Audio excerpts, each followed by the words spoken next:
Hello fellow sim racers, this is Sim Racer with another sim racing video.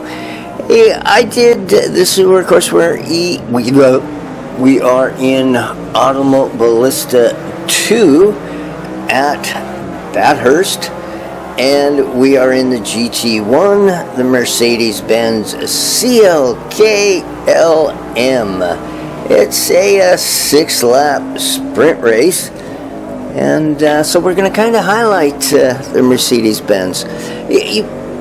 When Automobilisita 2 came out with the GT1 cars, I really appreciate the acceleration.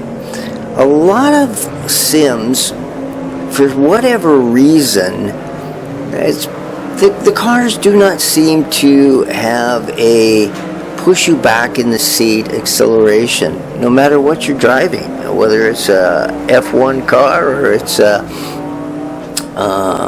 tiny 3-cylinder go-kart or a single-cylinder go-kart. What is really nice about the GT1 cars is their acceleration. When you stand on the throttle, the car goes, and it does so under control. You're not losing the rear end, you're not spinning it out, not finding yourself going sideways, which is really, really nice. So the driving experience for the GT1 cars in Automobilisita 2 is very pleasing. It's very good and very enjoyable. So big kudos to Automobilisita 2 for bringing us the GT1s.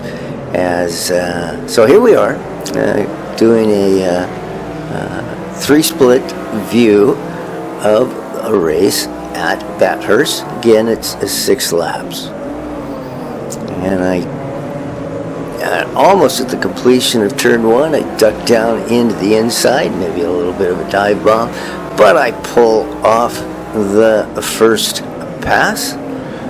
So I've gained a position, and as we're headed on to the next fairly long straight after the starting grid, I pick up another spot.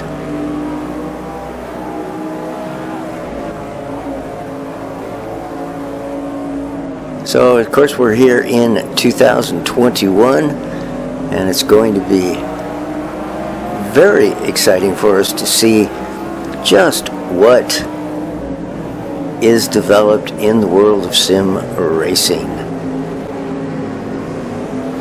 One thing that we can truly expect is that iRacing will continue to do nothing to actually developing the iRacing experience, as they will just continue to put out more content on the same old tired platform, and with the expectation that you will continue to buy content that you might as well accept that it doesn't matter what kind of a car it is, it fundamentally is going to drive the same as every other car in the sim.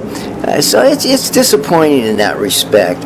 When you consider the money that is available to iRacing, when you consider the money that's there for development of the sim, it's quite frankly a tad disappointing that we're not seeing a platform growth with iRacing.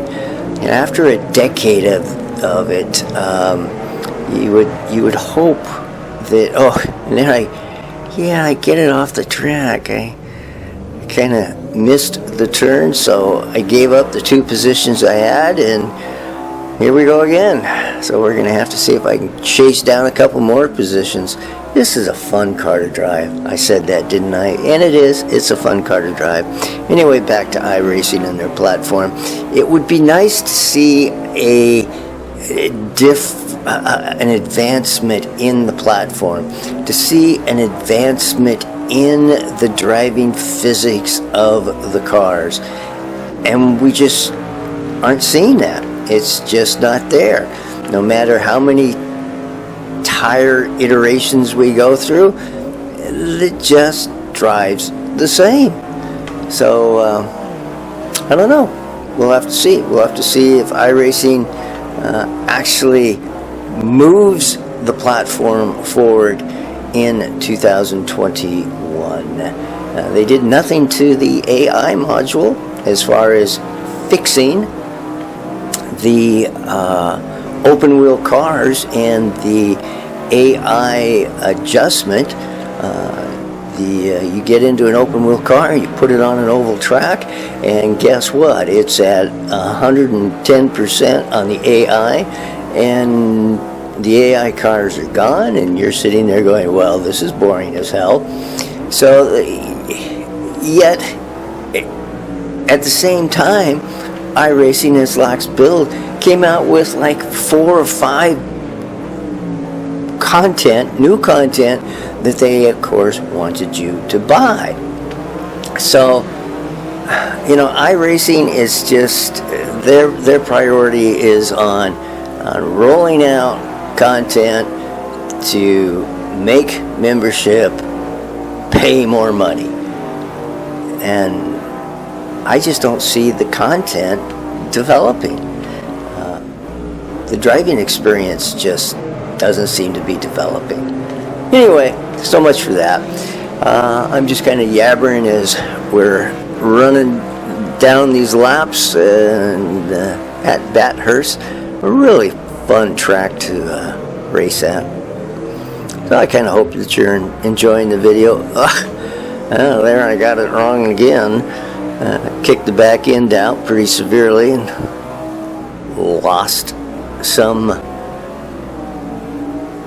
distance between myself and the 2 back cars that I'm chasing, trying to regain position.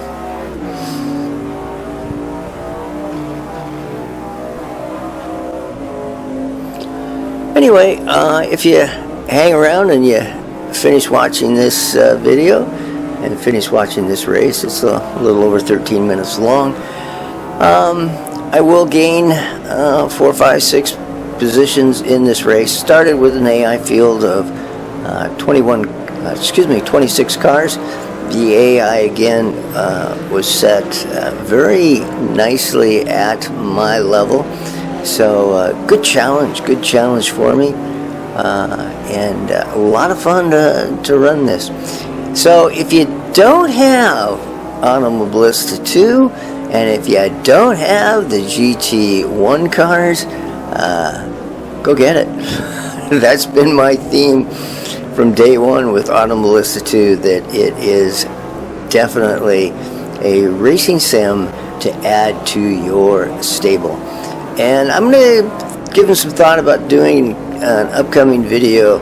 I think I'm going to title it Drowning in Sims, in which I'm just going to kind of just freewheel it about the quantity of sims that are out there and that are available for us sim racers to choose from. So anyway, there you go. I know I got off a little bit on a tangent there by racing, but hey, who doesn't get off on a tangent now and then when it comes to iRacing? So folks, here we go. Do enjoy the rest of this video. If you got a hankering to subscribe, go ahead and do that. That'd be great. Really appreciate that. Oh, for some reason that 90-degree turn going into the grid, I don't know what to call it anyway, to the area where the cars, where we grid to start the race, has got my number. I seem to just drive that a little too aggressively, but anyway, yeah. So so if you got a hankering, go ahead and subscribe. These things are always fun to put out there with and for fellow sim racers. So as you continue to finish watching this, I'm going to sign off here. This is a sim. Well, I'm going to stop my yabbering because that's all I'm really kind of doing, right? It's just yabbering away about on this particular video. So hey, this is Sim Racer, and as always, may all of your sim racing pursuits be enjoyable. Hey, until next time, we will see you, Sim Racer, and enjoy the rest of the video. Okay, bye-bye.